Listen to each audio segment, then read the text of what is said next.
Hey, what's up, everybody? My name's Indy, and that gentleman way over there is Jay. This is Indie Game Business, and we have Christian in the middle.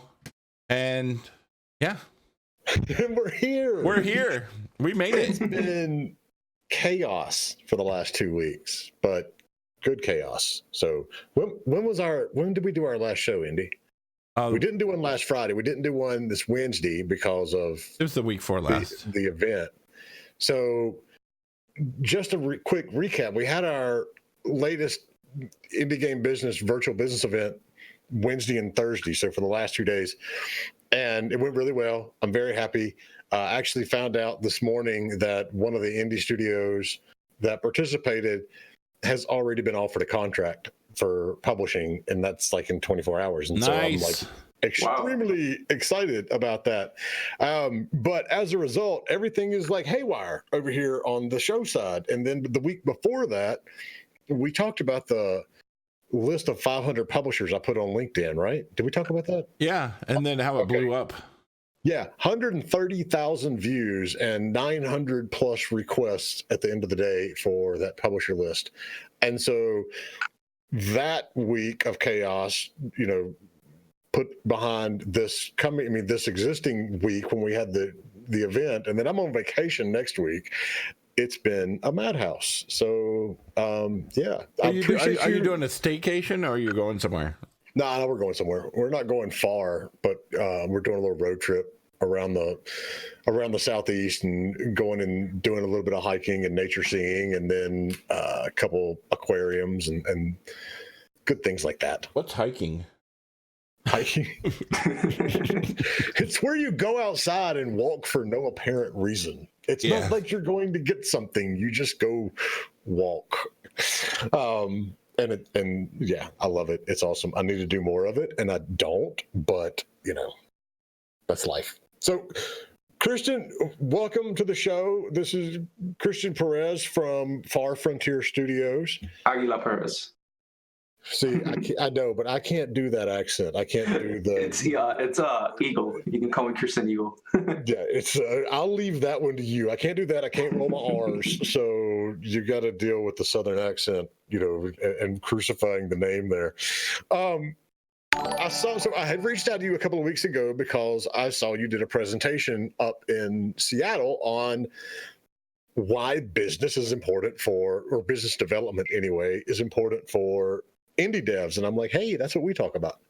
And so I reached out, and I appreciate you volunteering to come on board and get, grilled on some questions here, man. Yeah, thank you guys for having me, really. This is a good opportunity for me. Well, awesome. All right, so let's jump straight in.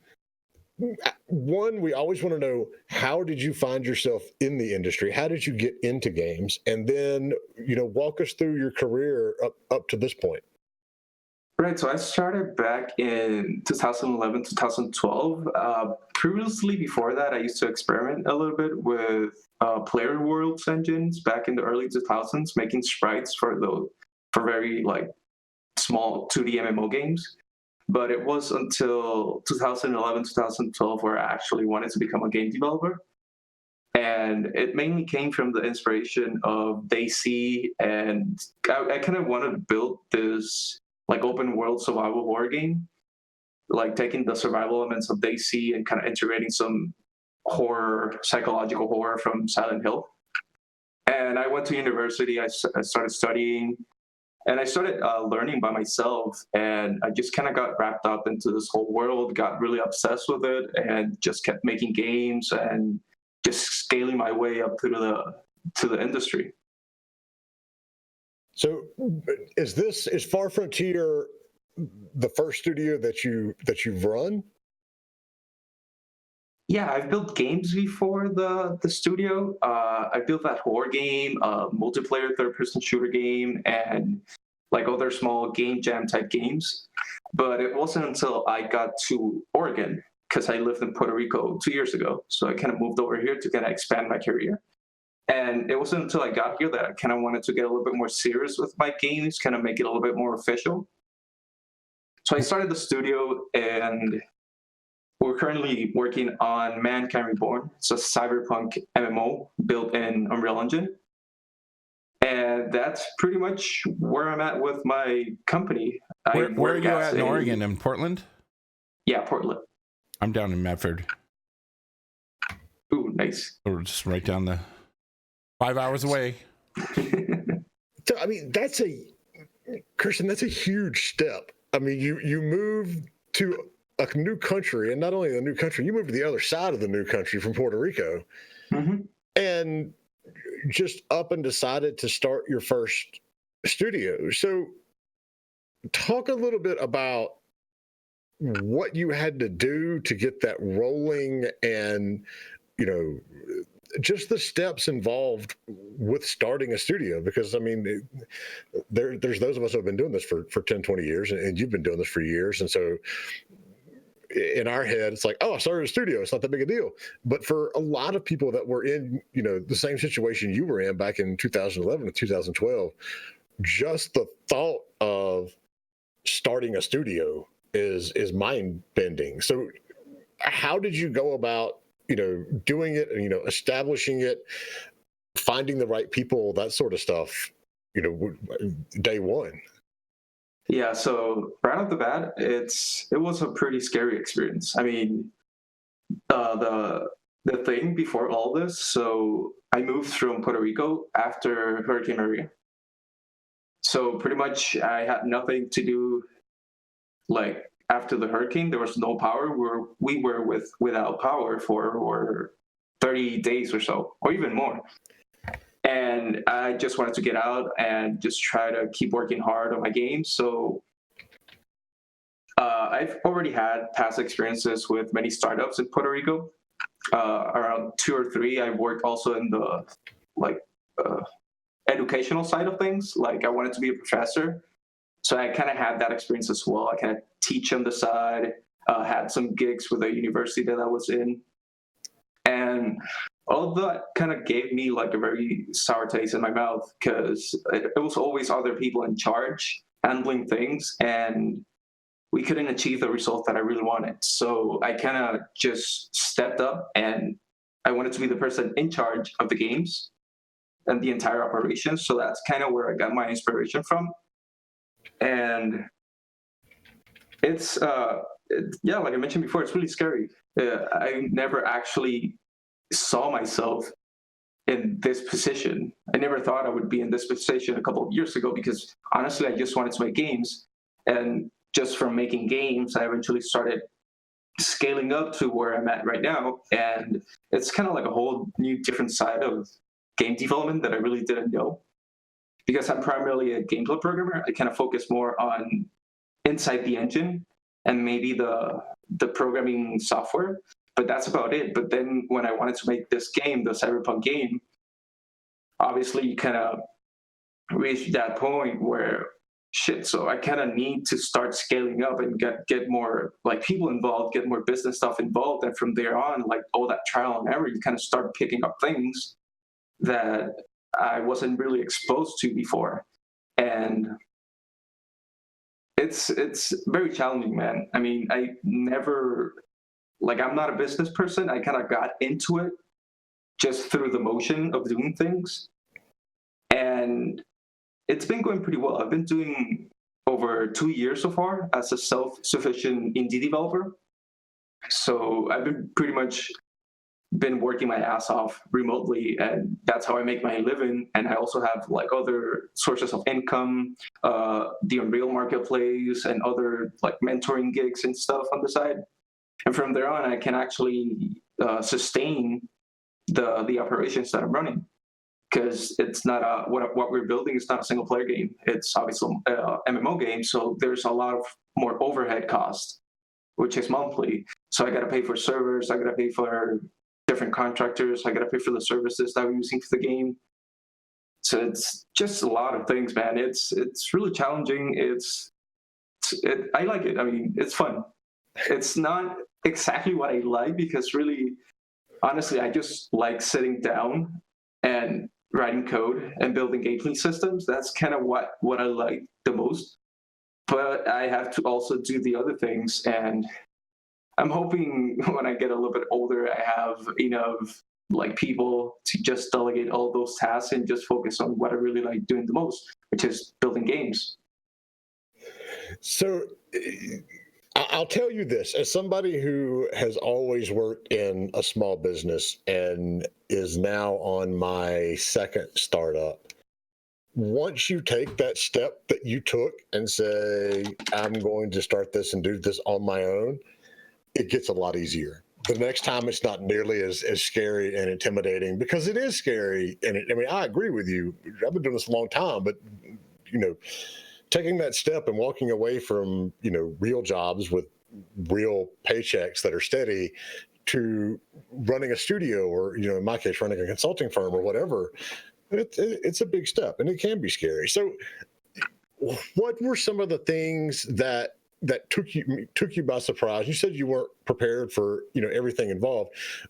What were a few of those things early on that you didn't expect, and how did you deal with those? Oh man, so to start with, mainly the legal issues, because I kind of had some bad things happen in Puerto Rico regarding some games of mine, kind of like due to signing contracts, which are contracts of the devil.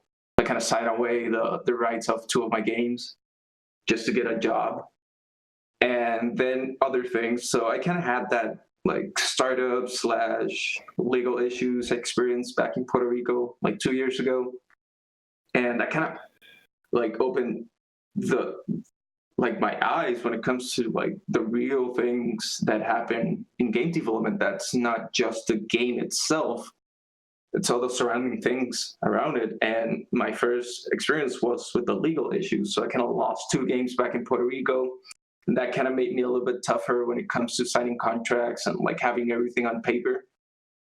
So that's that. Hiring people, managing teams, that's like I've learned all that by trial and error. Like I messed up quite a bit throughout my journey, and I learned from those mistakes. Also, yeah, that's pretty much it for now. Like everything related to like money management and legal issues, that's kind of the things that took me by surprise, because it's something that universities really don't teach you in game development. Like they teach you how to do stuff, how to prepare your portfolio, but they don't teach you how to not get burned by other people. Right?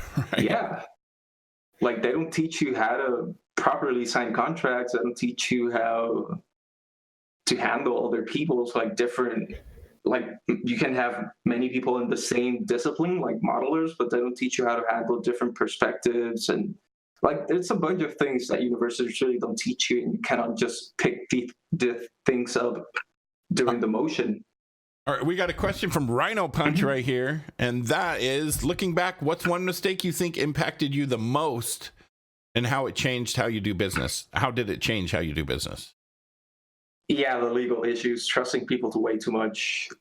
I've been way too nice before. am. I still get like not backstab, but taken advantage of a couple of times. I'm trying to work on that a little bit, because I trust people way too much, and that's a flaw, I think, when it comes to all this. Because let me put it for the real example. Like back in Puerto Rico, I used to present my games in different events, and I was very open to like having investments or publishers or just people in general just giving me money to work in the games. So I was presenting in an event, I think it was around 2015, almost in winter. I was presenting my horror game, and this old guy just comes up to me and he says he likes the game, and that he's building a company in Puerto Rico, and that he wanted to hire me to work for him, to be like the top guy in the company. And obviously, fresh out of college, I wasn't even, I think I didn't even graduate by then. I was in my 3rd year. And this guy just completely persuaded me and just took me like under his umbrella. And eventually, when the time came to start working, he gave me a contract, which essentially I signed away all the rights of all my games, and essentially anything that I made related to games was his property. Oh God.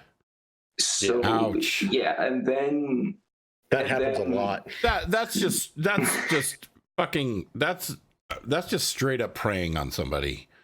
That's all that is. That's straight up prey. He knew what he was doing from the very beginning. That's straight up preying on somebody. That's just fucked up, is what that is. Like, there's no the nice guy way to ended put up it. being a con artist, pretty much, and it just a bunch of other fucked. Sorry if I've can I curse? No, don't worry. I tag explicit on all the podcasts. I already anyway. cursed. Go for it. Yeah, Indy broke the seal on this one. I blew it. I'll try not to, but if it comes out, it comes out. So. It's fine. It's already too late. I don't think you can actually honestly discuss the industry and the business side of this industry without cussing. Without at least one fuck in there, right? Exactly. It happens. You're good. Yeah, so this person eventually ended up being a con artist, and he was kind of like doing a ploy in Puerto Rico to steal investor money. So he had this front, which was the company, and he used that to steal investor money and just put it like for himself and not pay for the game. So this person kind of wreaked havoc back in Puerto Rico. He stole a lot of things, like messed up a lot of things in the industry, and then a court case happening for 2 of my games because another company kind of got in as well, and they wanted a piece of the whole thing. It's all on the internet, but it was kind of a clusterfuck. And from there, I kind of learned, like through actually experiencing it, that you gotta be very, very aware with contracts and people. Like, don't trust too blindly people, because even if the person seems nice, you really don't know their intentions. And it's not until you see things on paper that it's actually true. So I kind of gave away 2 of my games. And from there, it was like the strongest life lesson I had when it comes to the industry. And from there on, I've been very, very like cautious with the people that I associate myself with and the people that I kind of bring into my inner circle and like relate myself with in the games. And like when I started building the MMO game, right off the bat, I copyrighted the game. I got the company set up right when I got into Oregon, and I have everything under contract. Like, I'm very strict on that regard right now. And I've had people already like trying to give me lowball offers for the game, kind of like the same vibe from that guy. So I have multiple people trying to like invest money into the project, kind of giving me like $20,000 for like 10% or 20% of the game. And yeah, it's ridiculous when I know the game has the potential to bring more of that money. So if I didn't have that experience back then with that guy in Puerto Rico and all that contract fiasco, then I would probably gotten taken advantage of, and my MMO game would have been canned by now by some guy with some money just looking to fuck people up. So that's kind of the biggest lesson in general that it had in game development. Because like I mentioned before, it's not just making games. Well, if you just focus like on artists or something and just focus on making things and working for other companies, then yeah, you really don't need to focus too much on the legal side of things, unless you're kind of signing away your art stuff to the company you're working with. But when it comes to like entrepreneurial stuff, like starting a studio and working by yourself, it's very important to understand all of these legal stuff. And I wish there was someone or an entity. I haven't studied in any university related to video games in the United States. Maybe it's different. I mean, they got people from the industry teaching, so maybe there's something like related to that. But I wish there was more information or more like incentives to push this, like all of these topics that I've been talking about, in conjunction to the same material they teach you. Like if they're teaching you how to program, then maybe they should teach a little bit about some legal stuff related to that, just so developers don't get fucked up in the future. Because I lost things. I'm sure I've heard a lot of people. I know a developer friend that also kind of gave away the rights to his game to a publisher and kind of got messed up at the same time I got messed up. So it happens a lot in the industry, and it's mainly because developers are not aware of all the implications that surround just making a game and having a studio. So yeah, that's pretty much it.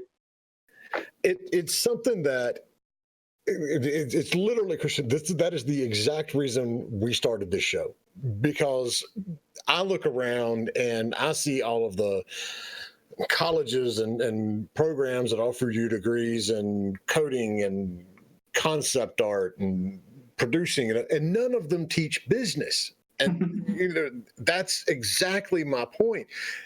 This isn't an industry where you go out and when you go into a job, it's normal to have an accountant, an attorney, somebody like a CFO. 90% of the companies that in this space have, it's just engineers, artists, and designers, and they don't have any clue how to do the business side, and they do get screwed.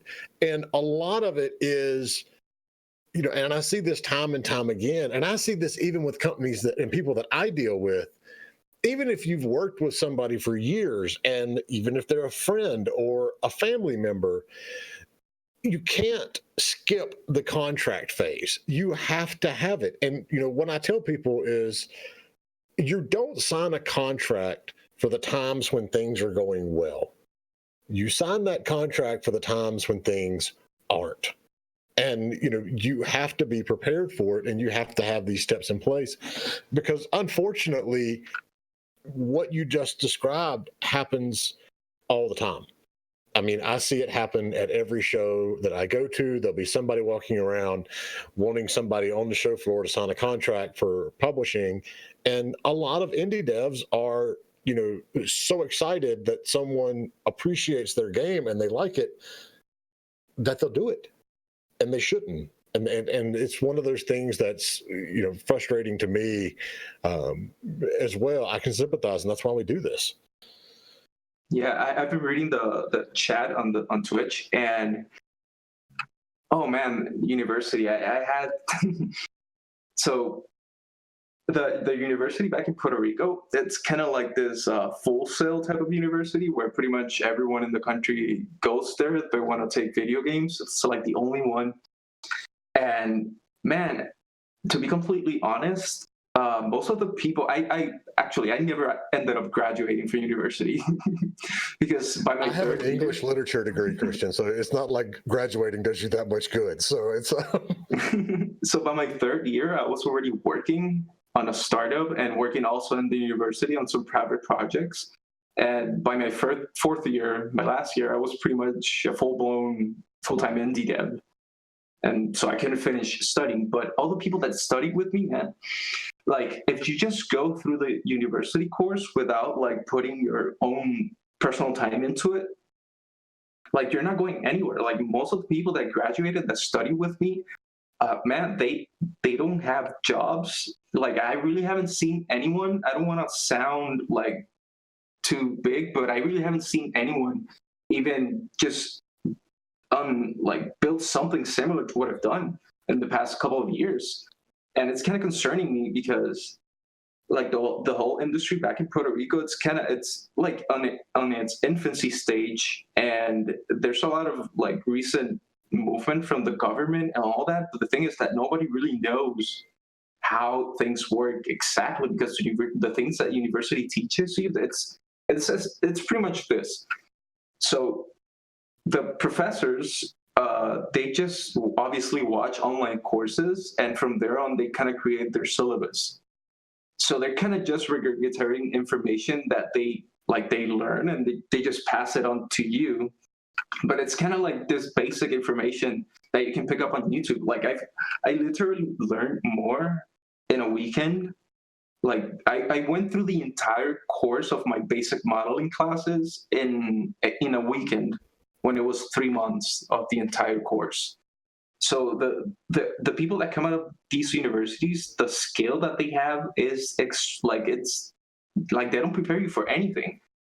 And I tried to get into the education industry and just try to like change things because the things that they were teaching, that it's just very basic stuff that you can pick up on YouTube. It really doesn't prepare you for the real world, and it's kind of sad just seeing all these people that study with me that they don't have any jobs, they haven't really built any games, and maybe it's because I've read about Full Sail and I've read about other universities, maybe like things like DigiPen or where the actual like industry people are. Obviously, things are different there, but there's a lot of for-profit, like private universities and all that.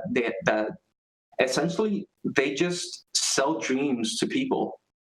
The whole marketing is kind of tailored to getting the most amount of people that they can, mainly gamers, and selling them dreams that they're going to work on the industry and they're going to be big and they're going to work for Blizzard and all that.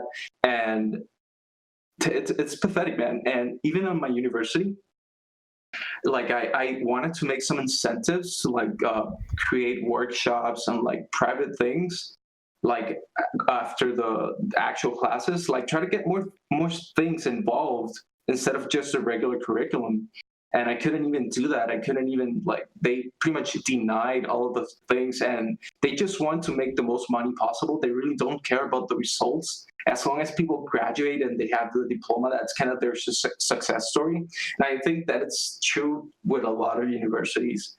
So, man, that's kind of why, because I'm teaching, like I have people that I'm mentoring, and the thing, even like from different skill levels. So I'm mentoring people that kind of study with me, and I'm kind of like teaching them the ropes on how to start freelancing and how to scale a little bit as a developer. But I'm also like teaching people on very basic levels. And what I kind of drill the most is to forget, like, don't think of the university as your main learning tool. Like, you don't go there to learn, you go there to just kind of reinforce what you learn on the side, because in this industry, it's like if you're not self-taught and you don't actually put time like outside university, like from your own personal time, you're really not going anywhere. And it's kind of what I've seen the most with most of the people that study with me. None of them put the extra time outside the classes to invest in their skills. And from there on, yeah, it's something that I teach. Like, just forget about the university. Like, you go there, cool, you learn a couple of things, but just learn by yourself. Like, invest all that time by yourself. You're going to be, like, the rewards that you're going to get from investing in yourself, it's going to be way bigger than just going through the entire curriculum.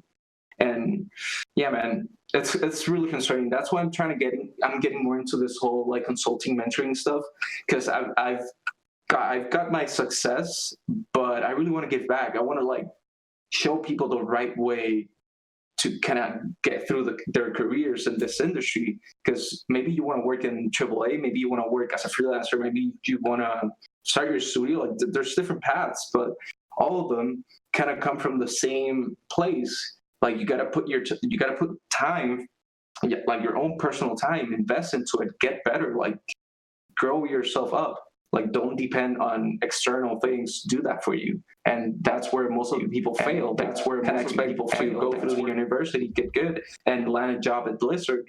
When in reality, that's really not going to happen. I even got denied an internship in Blizzard when I had a game that was very popular, that had over 40,000 plays. So even then, I got denied an internship. So I couldn't imagine, like, all these college graduates just, yay, I graduated, let's work for Blizzard. And they put their portfolio and they don't even get a response back. So it's bad, man. Like, I wish the people that educated others and the institutions and all that kind of just change some things up, or even just, I don't know, man, just a lot of things to process and just kind of got lost in the thoughts. So yeah. No, I mean, hey, look, if it weren't for stream of consciousness, this show would be a lot more boring, honestly. This is, and I say it to this day, yes, I have a degree from a university, and I learned a lot when I was there, but very little of what I learned came from the classroom. it came from, life experience and, that sort of stuff. And so, unfortunately, the way that this industry has gone for the last 20 years is the only way you learn anything is from screwing up. And that's a good lesson. If you start out and you do everything perfectly the first time around, you're not really going to learn anything. I mean, you executed on what you want to do, but you didn't really learn anything. And so there's a place for it. But at the same time, it's, I've got the same frustrations that you do with a lot of these, quote unquote, game colleges. I mean, and the minute you start telling me, in an ad or an email or a commercial that you're going to give me a game design degree, that's when I know you're full of shit.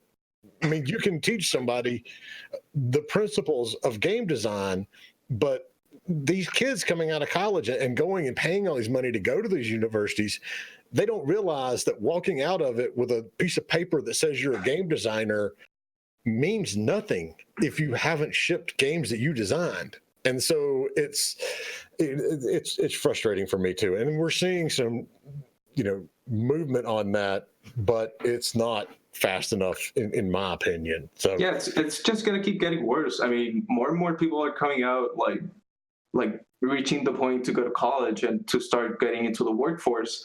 So it's just going to keep getting worse. I mean, you got all of these people that worked in the industry from the 80s, the 90s, early 2000s. These are the people that are building AAA games and getting the jobs. Like, these are the hardcore developers. And every single year, you're adding like thousands and thousands and thousands of people into this pool. And they're obviously not going to compete with the people already established. So it's every year there's going to be a lot more people wanting to make games, especially now with all the tools that are coming out. I mean, Unreal Engine 4, you have the complete package to make a game. You don't know how to make art, just buy shit from the marketplace. Everything's there. Like, there wasn't all this stuff, tools, services back then. So it was kind of harder, but now anyone can be a developer. Anyone can just grab Unreal Engine 4 and start doing some blueprint stuff and make a game and make it look extremely pretty by just buying asset packs and organizing them. I mean, look at that. There's a Kickstarter. Well, it ended already, but there was a role-playing game called Raw, which kind of made headlines a couple of days ago because it's essentially a massive asset flip. And this game, they managed to generate over $100,000. Even Kickstarter had to take down the campaign a day after it ended because they found out that the entire game was essentially a well-elaborated asset flip. Like, you got two guys buying a bunch of Unity packs and just kind of organizing everything, just doing very cinematic takes. And they kind of fooled everyone. And they managed to build a Kickstarter with almost getting $100,000, and they're getting a lot of flack right now because obviously anyone with any gamer with some common sense, they can just go into these shops and check out the asset packs that they use to build the game. So it's let me throw out the unpopular opinion, devil's advocate to that. All right, let me preface this by I'm not supporting this. I'm just making an argument. If the usage agreement on the assets in the Unity Store, Unreal Store, wherever they came from, allow for the assets to be used in a commercial game, and someone goes and does all of this and puts it together, and then convinces people to spend $100,000 on it, if they didn't say it, what's the difference between doing that and then hiring a bunch of contractors to do it internally, but not, necessarily saying their names? If they can put those assets together into something that fools $100,000 worth of people, you still have $100,000 worth of people that wanted to play that game, even though, it was made by two guys and a bunch of asset flips. Right, they can put it together in a way where the game is awesome. Yeah, kind of throw a big illusion, just kind of fake everything out. But I mean, was the game not playable? No, like that's the funny part. Like they Okay, made well that's different then. yeah, like they made this whole cinematic trailer like it looked like some GTA Online role playing server thing. So they had all these well elaborate animations, cinematic shots. Like I don't blame people for using asset packs. I use them. Like my entire game, like the entire environment is built with asset packs. But I don't use like any systems. Like I code everything myself from scratch on C++. But so there's really nothing against it. But they put this whole cinematic thing and it got everyone like hyped up and they were kind of because it looks amazing. I'm sitting here watching it. Oh, you're seeing it? The raw gameplay? Yeah, the Chocolate Rain posted the link to it. Oh yeah, so they had all that and then they were kind of like delaying the gameplay video and you can kind of notice that's kind of where I'm getting to the whole thing that like the bar has dropped to make games, that anyone can make games. So like the thing is just going to keep getting like scaling. Like the tools are going to get a lot easier. The like all the assets are going to get cheaper because they're going to be more and more added. So the bar to make a game is going to be so extremely low that it's just I don't know really how it's going to look from here to 10 years when we have like 100,000 more people injected into the whole development pool.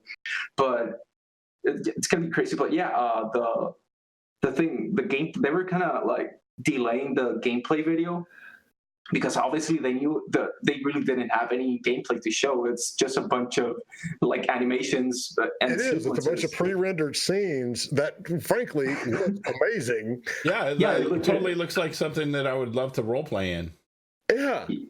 Yeah, I give the guys prop because I think they're one of them or the two of them, they're kind of like from the cinema like industry, so they know how to make good videos. But once they started like putting out, they didn't put a gameplay video that it's not even public, it's unlisted. And they got like debunked from a YouTuber that I watched that it's essentially they just took the Unity default controller and they just put some animation retargeting on it so the character's different and they were just walking around a warehouse. And it's ridiculous, man. Like the bar has dropped so low that anyone can just grab assets and make a game. And we're probably going to end up in some sort of indie apocalypse pretty soon. Yeah, go ahead. The old cynical Lewis Black version of me that's been doing this for 20 years looks at this and goes, it's kind of like people that pre-order games a year and a half before they're launched. If I'm sitting here looking at the stats on this thing. So, I mean, at the top, it says 0 backed because Kickstarter pulled it. But as you scroll down, they still have the number of backers per tier. They had 1,700 people give them 25 pounds, 675 give them 35, over 1,100 gave them 45 pounds, 170 gave them 85, up to, the fact that 2 people gave them 1,500 pounds. That's ridiculous. If you are this naive and you want to be part of that, I mean, there is the sick side of me that goes, damn, that's impressive that they pulled this together. And yeah, props to them. But at the same time, what the hell are these people thinking when they're contributing this much money and not actually seeing anything delivered? Yeah, that's the whole discrepancy between gamers and developers. Like, it's like gamers don't really like, they think they know what goes down in the whole development process. Like, yeah, textures, programming, code, animations, but they really don't know all the nitty gritty details and like all that. So it's very easy to fool gamers. And you can see it on the AAA games, like the way they structure their whole videos, kind of like sell, like they kind of give the illusion that there's more and that the game's kind of different, but they barely like don't show gameplay. And you know what? If this game was all asset packs and everything, and it played, I would totally play it. I don't care. But see, that's the catch. If it plays. And to me, and someone just noted in chat that, looking through this list, it's probably around, $10,000 in assets that they had to buy to do this. But I mean, if you're going to spend $10,000 in assets and you're going to net $100,000 out of Kickstarter money, then that's a pretty good return. What impresses me the most when I look at this, I mean, isn't the videos, because I can look at that video and I can say, okay, yeah, I can totally see how that can be faked. But this town building blueprint picture that they have with all this detail in it and descriptions and zoom ins, that was a lot of damn work to make that one picture. And so it's yeah, this is one of the most, well done cons I've seen on Kickstarter. Completely. This is crazy. But I mean, anyway, back to the original point. So I mean, you're right. The bar has been lowered in terms of what it takes in terms of knowledge to go in and create games, be it basic or, MMOs up to the level of what you're doing. It doesn't take the same amount of resources and skill to create a game like this now that it did 15 years ago. Aside from, relying on asset stores, you talk about the importance of hiring contractors. So, and it is, I mean, that is a big part of the industry now. Talk a little about that, how when you realized that you needed it and why you went the contractor route versus, the employee route. And well, let's start there and then we can go on. Yeah, so I originally I had a friend that's like working with me on the game. So he was the one that kind of managed like people. He contracted a guy to build the website for us, like the backend infrastructure of the website.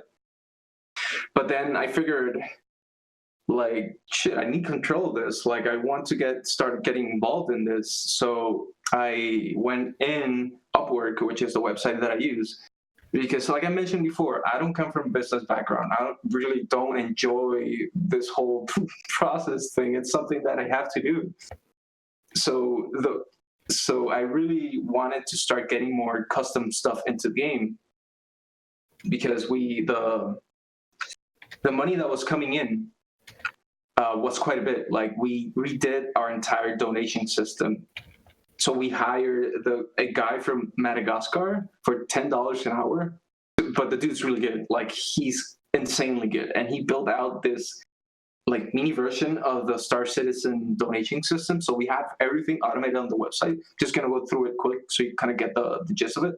So you pretty much go to the website, mankindreborn.com. You register, and you're gonna get to the dashboard where you can click and donate. That up, Andy? Sorry, what is Christian. It? Go to mankindreborn.com and pull it up. Go ahead and pull it up on the screen so people can see what we're talking about. Yeah, you got to register first to see the dashboard.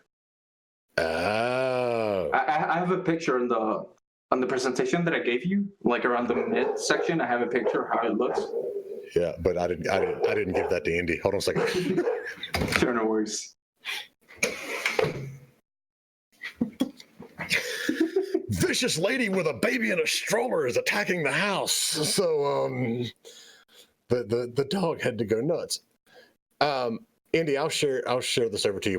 Go ahead, Christian. Right. So you can like select how much money you want to donate, and depending on the amount of money that you donate, like accumulative, it kind of places you in a tier, and each tier has different rewards, like marketplace currency, any type of things, cosmetics, apartment furniture. But if you donate $35, you get access to the pre-alpha testing of the game. So you essentially just get a Steam key, and your account also gets validated, so you're actually authorized to log into the game to prevent like account sharing and things like that. So this guy built all that entire infrastructure for us in probably less than $1,000. And all of that is completely automated. Like we don't have to do anything. Like people just donate, register, they get the Steam keys, all the account activation, everything's automated. And it sounds very simple for like other companies that they have the manpower, but to actually pull this off as essentially just a very small team. Okay, so do you know what slide number this is? Yeah, that one. You're on it right now. So the fact that we could build that in less than $1,000 with a random guy from Madagascar, that kind of opened the doors, and I'm like, shit. So I can do a lot more than this. So I kind of started getting into Upwork, and I mainly pick Upwork because I just like having this middleman that handles all the time tracking and like disputes and like any legal issues, whatever. They have all that covered already. So I don't have to like track the guys like working hours and all that. It's essentially everything is on the website. So I kind of just love working there. And I started hiring contractors. I got 2 contractors apart from the website guys. So it's 3 in total. But I recently hired 2 artists. One is working on the Cyberpunk game. She already built out an entire armor set for $200, which is quite ridiculous. And on the presentation, there's a couple of screenshots of the jobs that the contractors did recently. And for $200, I got an entire armor set, which I was getting like other people were trying to like give me offers for maybe $1,000 or even more. And I mean, $200 to get that result, I mean, it's really good for the price.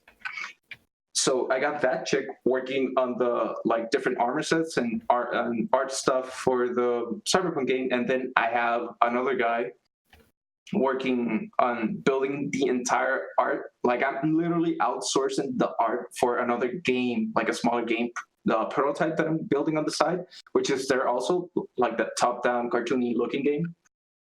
So that's all the art that I did by myself, and below it's all the art that the guy started doing.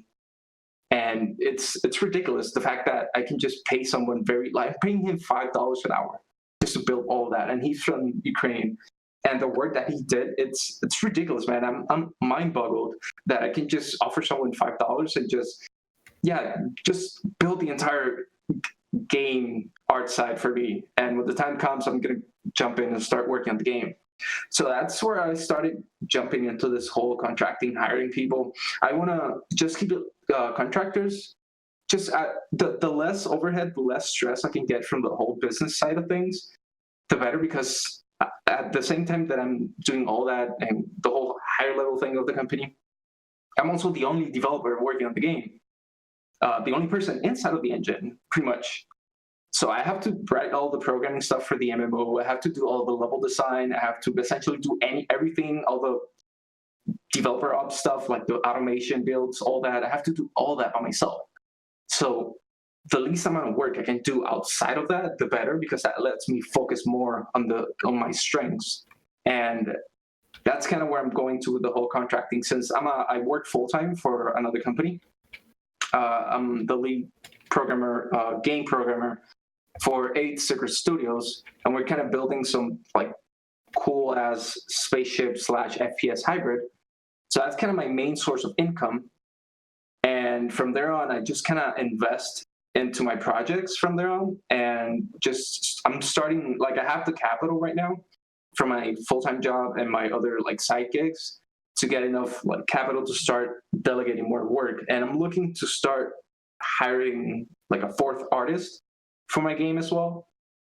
And it's crazy, man. It's a lot of things that I have to keep track of. And like the thought of like getting actual employees and handling all the things that come with that, because then comes the taxes and all that integrated. And maybe when I'm older, maybe when I'm 40 and I have enough capital and just a system built out that I can just delegate my skills and just have others to build games for me, maybe then I can start getting into this whole thing. But I'm 27. I really just want to make games, and I don't want to deal with all this. But it's part of someone has to do it, so it has to be me.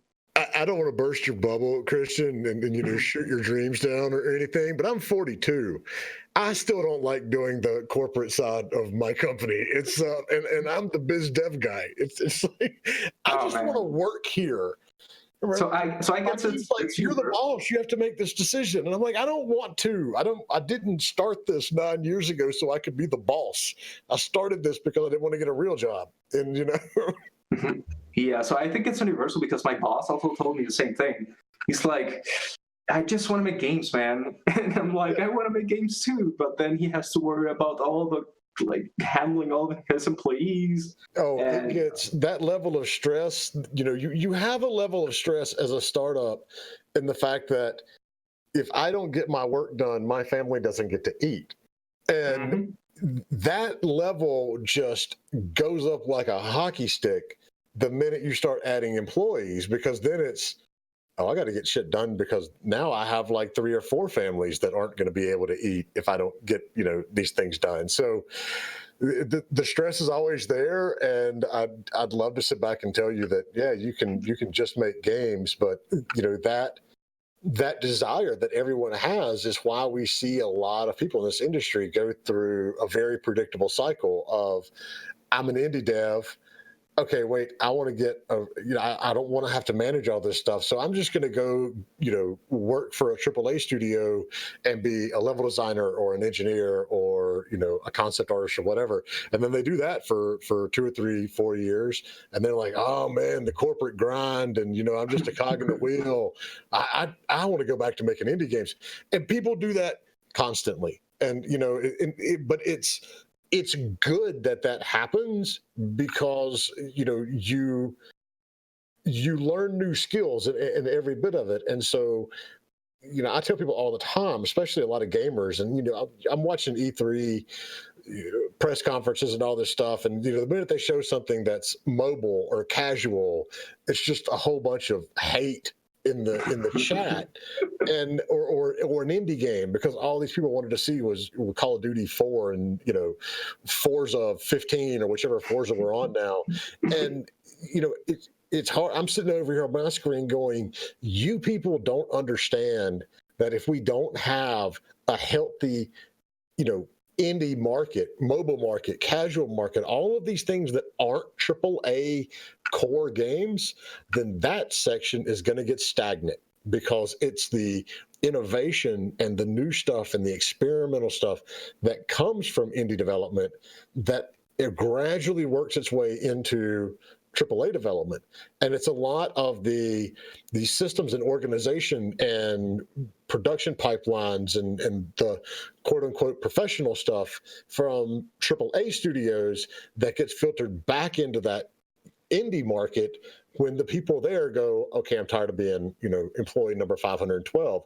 I want to go back and do this again.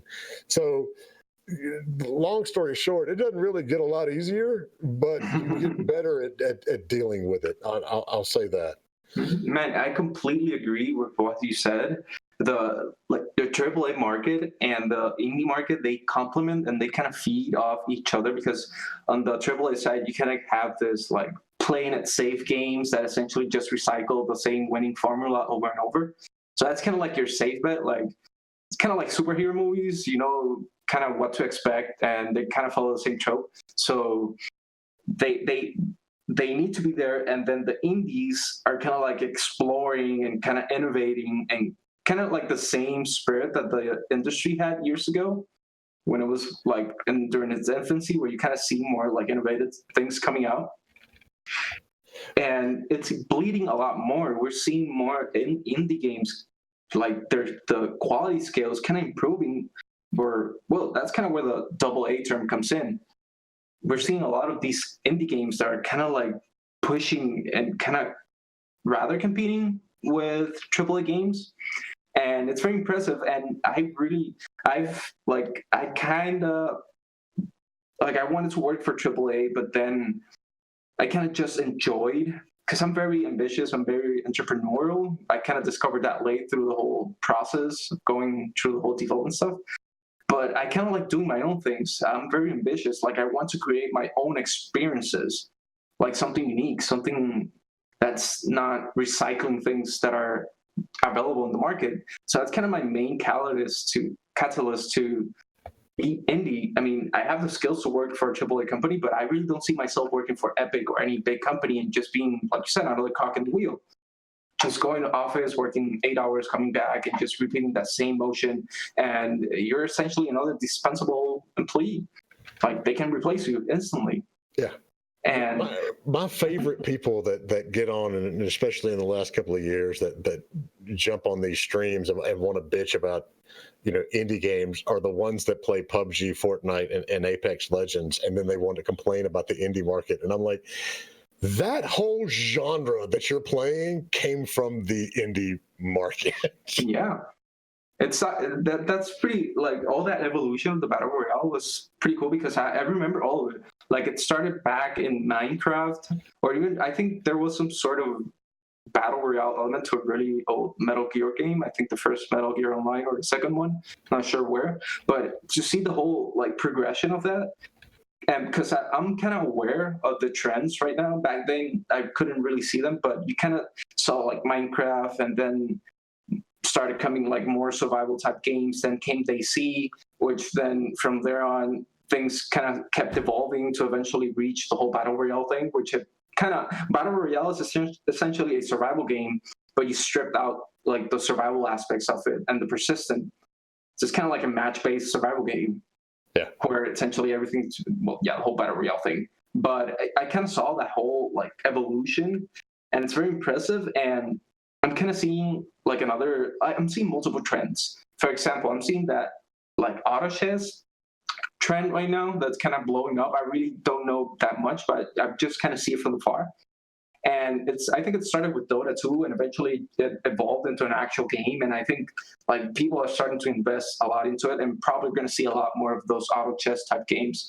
And on the MMO side, which is the one that I'm related with, I kind of caught this trend early on without even expecting it. But we're kind of seeing this shift from theme park MMO games to more like sandboxy, old school type games. And you're seeing it a lot with RuneScape, old school RuneScape, World of Warcraft Classic, and a bunch of other like old school inspired MMOs. Like everything is just like going back in the MMO market. Like they're going more into sandbox, into more player driven, like social dynamic stuff. And we caught that trend early on with Mankind Reborn, which is kind of what we're building on, kind of building this old school type MMO that's very player driven. So yeah, I kind of forgot the first initial point we were talking about. Hey, welcome to the show. That's what we do. Yeah. I mean, this is absolutely fascinating. And, like I said before we started, we'll have 7 or 8 questions we want to get to.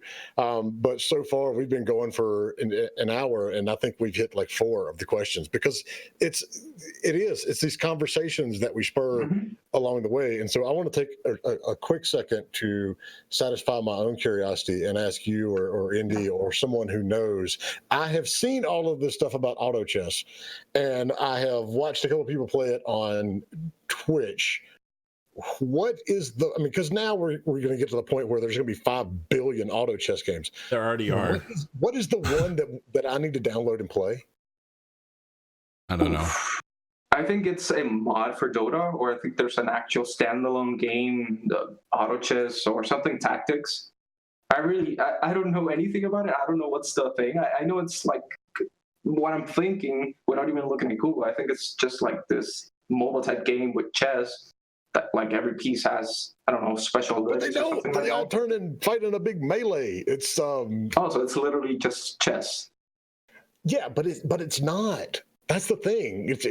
They don't take turns, and they don't. I don't know. I'm going to check it out. You place the characters, and then they just automatically do it all. Yeah. Ooh, interesting. So it's kind of like a new trend that's coming up. The part I've seen is the fact that they fight on something that looks like a chessboard. That's it. Team fight tactics. Yeah, that's the game. All right, Chocolate Rain, is that a standalone game, or is that a mod for something else? What is Team Fight Tactics? Yeah, let me check that out. Mod of League of, oh god, because I have to get into the League of Legends toxic world. I don't want to do that. I want something that does not involve League. The last thing I need is somebody else telling me I suck at playing a video game. So while we're figuring out auto chess, how do you go about making sure that the contractors that you're picking from Upworks or wherever it may be, how do you vet them? How do you know they're not going to rip you off? How do you check their quality? What do you do to, manage that risk that comes with working, with frankly a complete stranger? Yeah, that's a really good question, and it's probably the biggest doubt that I had when getting into this whole process. So I just kind of like built this like outline that I kind of follow when hiring people, at least on Upwork. So I put the job offer. They like replied to my offer with a cover letter, and I learned to just skip the entire cover letter because they Cover write levers are such a waste. Yeah, I know. so many bullshit. Like, yes, good evening, sir. I know these and that and that, and I'm very motivated. I can get all that to work. Just tell me what I need to do and all that. And then, oh, that this person seems motivated. Then when you go down and you see the portfolio, and that's kind of where you no. So the first thing that I do when someone, like in general, just comes to me and they're like, yeah, I want to work with you, I want to support you, I just kind of skip the entire bullshit talk, like the whole small talk in between, and just go to, where's your portfolio, where's your previous work, let's see it. And from there on, I can kind of gauge the skill level of the person. And once I kind of have a clearer view of the skill level of the person, then I kind of start talking and start seeing the person's soft skills. Like, how does he communicate with me? The type, like the wordings that he uses. Because I kind of can get, like, I don't know, like a brief, forgot the word, but I kind of can get an idea of the person just by looking at how he's communicating. Like, there's a bunch of different nuances that you kind of pick up when you pretty much grew up in the internet. Like, I started online when I was 11 years old. I think I started playing Tibia back then, and that was my first online game. So I kind of grew on the internet. So I've kind of seen a lot of situations. So I know how the person is just by how he's talking, just in text, pretty much. And I just have this conversation with the person and just see how the person reacts. I don't like having this very professional, like strict attitude when I'm kind of communicating with different people professionally. I always keep this playful tone, but very proper, obviously very presentable. But I always keep it very playful and semi-serious. And I kind of see how the person reacts to the way I'm talking. And from there on, I kind of just see if he's a good fit for me, because I value culture over skills and any output. Because if I can't like relate or like have normal conversations with the person that I'm working with, then I really don't want to work with that person, because I've had previous experiences where people were really good at what they did, but their attitude was a complete utter shit. And that obviously influences a lot. It kind of bleeds into any aspect. Like, meetings kind of turn a little bit confrontative. I don't know if that's a word, because people are kind of like way too, I don't know, man. It's just a lot of things. But that's kind of what I just focus on when I'm hiring people.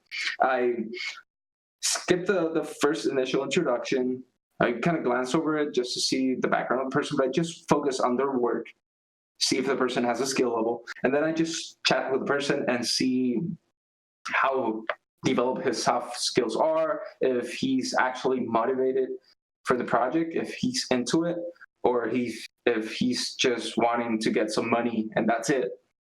And to put some examples into this, the guy that's building the art asset for my top-down small game, this person right off the bat, like when he replied to the job offer, he actually built his own like things that I requested. He actually made like some like proof work right there. He was like, "Oh yes, so I built all these." And Wait, did we lose Christian? like it. This is fascinating, though. I mean, this is, yeah, but you got dropped from the. Oh, here he goes. We got him back. Maybe. Yeah, we can't hear you, Christian. That's the downside of it. I mean, I can tell from from my side, and this isn't something that I'm going to say is like this is the way we always do this sort of stuff, but one of the hardest things that you have to learn when you are. Can you hear me now? Yeah, we got you, man. One of the hardest things that you have to learn when you're starting a company is not only how to hire people, but how to fire people. And if you have if you're not comfortable with that level of confrontation and letting somebody go, one of the upsides to having contractors is you don't necessarily have to fire them. You just have to stop giving them work. Assuming you own everything in the first place. So but yeah, man, this guy, he built out all these different animal heads, and the art style that he presented just complemented the game entirely. So I knew he had the skills, but then when I saw his initiative and the fact that he built all that just to present, essentially just make the cover letter, I was like, okay, this is the guy that I need. Like that's kind of like how I like the people that work with me. So I mean, everyone has their different management styles and the people that they hire. I mean, Blizzard hires people that are kind of integrated into a culture. Like every company has their different cultures. So I have mine as well, and I just kind of like working with people that are motivated, that they have initiative, that they can do the work without me having to babysit them constantly, and that I get along with them. Because then there's not going to be any backlashes in the future once things get a little bit hairier. So this is all like, I think we could go on for like another 2 hours about this sort of stuff. The on the professional, what are you going to say it, posturing side, what are some simple steps that indies can take to make them look more professional, to these contractors and to publishers in general? Like in general, like you mentioned, so in your in the deck that you were talking about things along the lines of like LinkedIn and tweaks you can make to the website. Part of getting out there and doing this and building an indie studio is making sure you don't look like a bunch of hobbyists who just might want to do this. They need to look and appear and feel like they are professional, and this is something they're taking seriously. Oh yeah, so there's a lot of factors that go into this. I watch a lot of YouTubers like Gary Vee, Grant Cardone, Dan Lok, a bunch of these entrepreneur dudes that kind of throw all this motivation things out there. So I kind of have their mindset when it comes to like gaining visibility, doing business, all that. So they kind of influence me a lot in that. And it's essentially just creating quality content in different platforms. So if you want to get known, you have to just create a bunch of content, create visibility. I think the stream is loading. Or it's just me, I'm not sure. What's that? Sorry, I had to. Yeah, no, my bad. It's on my end. Yeah. Okay, so it's essentially just creating visibility. There's a lot, like I mentioned before, this industry is saturated. There's just way too much people. You got all the AAA company stuff, and then you have all the indies, and then you have like all other hobbyists, all that. So there's a lot of noise, and it's kind of hard to break out of that and start gaining visibility. So there's multiple ways of doing that. The way that I've done it so far, and that has gotten me results, has been just creating quality content for your game or whatever you're doing. So essentially just have a website. Yeah, I'm just going to go over the checklist, which I pretty much gave in the presentation. So first of all, Christian, is this deck, do you have this deck out there available for somebody to download? Oh, no, that's on my Google Drive. If you want to give it out, it's cool. But I made that deck in a couple of hours, just putting out a bunch of text, and essentially I have everything in my head. I know, but it's great. So I'll share the link in chat while you go through some of the stuff that you've got in here. And froze again. He froze again. Yeah. No, now he's back. I said I was going to share. I'm going to share the link in chat while you go through and Sure. and talk about. Sure, go ahead. Talk about the stuff in there. So let's just start from the beginning. I'm just going to retrace all the steps that I did to kind of just become visible from a small indie developer in Puerto Rico that just built a couple of games and they got really popular, like extremely popular. But I really didn't have any visibility when it comes to myself as a developer. So after the hurricane happened, obviously I wanted to like get out of Puerto Rico and like take all the shit that I was doing seriously. So I started with LinkedIn. So LinkedIn is pretty much the most important aspect of all this because it's kind of like your Facebook professional. Like I've gotten all my job offers there, like all the opportunities, all the networking stuff, I've done it there. So the way that I started in LinkedIn, because obviously you start out with no contacts and how the hell do you take it from there? So obviously just get the LinkedIn, get like all your information, get it very presentable. Get a good high quality headshot, get all your summary, all your experience nicely written down. I'm still reworking all that as well on my profile, but even if you can't like write all that, just hire someone on Fiverr to write the entire thing for you. And once you have your LinkedIn prepped out, you don't even have to have a bunch of experience or anything. Just make sure whatever you have that looks very presentable and that it has, like it looks pretty, it's presentable, and you can essentially start from there on. So what I did was during the hurricane, there wasn't barely any phone signal. So we just went and drove around the island to different like weird points in the highway that they were the only points that we could get signal. And I started adding a lot of people on my LinkedIn. So I went through every single big company in LinkedIn and I started adding all the recruiters, all the like top class people of the companies. I did this for pretty much every single big AAA company.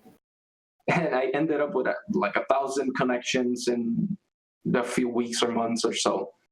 So I kept doing this, just adding people, like high caliber people, because all of them are connected in the same network. I have people that have 100, 200 mutual contacts, and it's kind of like this interconnected web of industry people. So that's what I kind of did to get my LinkedIn to a point where essentially I started getting visibility to other.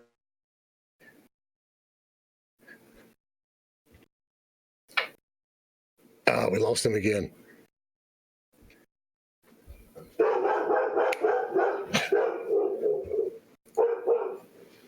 And your dog's mad. Yeah.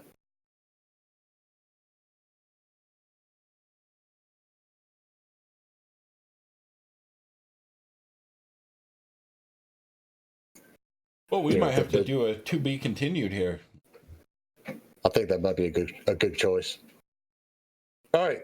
So we're going to package all this one up and get it ready to go. And I'm going to catch up with Christian because I want to continue this conversation. And we may do that the next show, which is going to be like a week from now because I'm on vacation next week.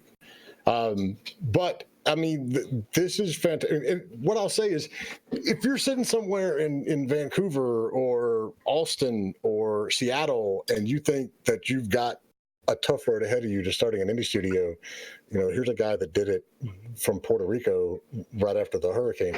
Christian, we're going to wrap it up for today. Oh, sure. But then will you come back so we can finish this conversation in like a week and a half? Okay. Yeah, let's do it. I can keep talking with you guys and doing podcasts. I'm down for that. Awesome. Oh, awesome. All right. So we're going to do that. We won't be around next week. We will be back the week after. You can find all of these episodes here on Twitch, on our YouTube channel, and as quickly as we can get them up there on our podcast, which is at anchor.fm/indiegamebusiness.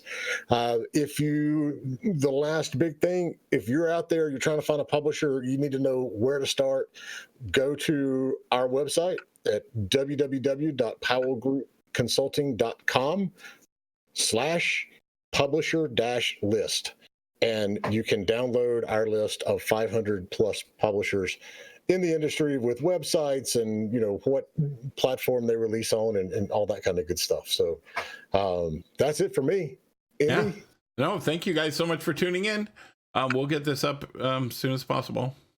Christian, thank you. We'll come back and we'll pick up this conversation, and let's raid our new friends over on Blue Champs who do the Game Dev Unchained podcast and have a much similar mindset towards educating the developers that we do. I see they're live, so I say let's go raid them. Andy, how do I do this? Raid /raid and then the name space then raid. There we go. Then you should be able to click the button at the top right. All right, everybody, we're out for this week, and we will catch you in another week and a half. All right, thank you guys so much.